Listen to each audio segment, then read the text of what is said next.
welcome our assessors, our regional assessment team. Welcome to the laws. And also, we'd like to recognize our department heads, no, and heads of offices na na-allocate for the assessment for each cluster, as well as our focal persons. For the peace and order, we have our chief, Sir Limahi, from PNP. And for our DRMO head, we have Mr. Melvin Flores. Sir Melvin, siya po sa environmental management cluster. And also, for the RRM, sa atong mga focal person, we have Almi Flores. And for health, we have Dr. Ferman Joaquin Gabisan.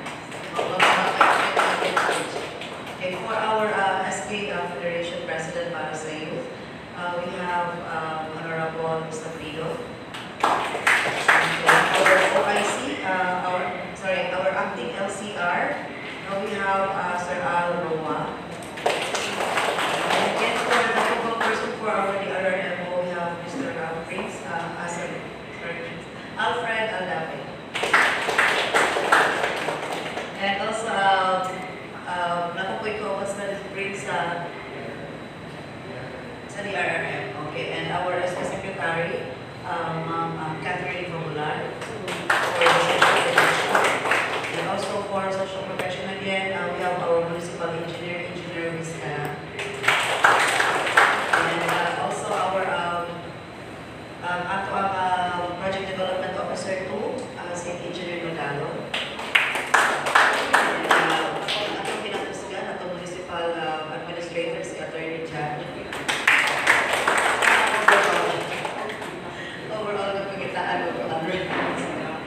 And for the financial, we have Ms. Maria Lutiman, and also for our financial, and also for the health, we have si Ma'am Elizabeth Sapico. And for the environment, along with Sir Melvin Flores, we have Ira, isa sa mga focal person and also for the health, sa nutrition side, si Haji President, si Sir Edward Laura. And for the social education, ang senior lady sa edad, ang atong district head sa DepEd, si Dr. Ruth Retulia. And for social protection, our acting MSWDO, si Sir Mark Sabayon. For the financial administration and sustainability as well, we have our municipal accountant, si Ma'am Lizalda Organ. And for tourism, we have our peso manager, as designated as tourism officer as well, Sir Giovanni Olo. And ato sa financial, we have both business friendliness.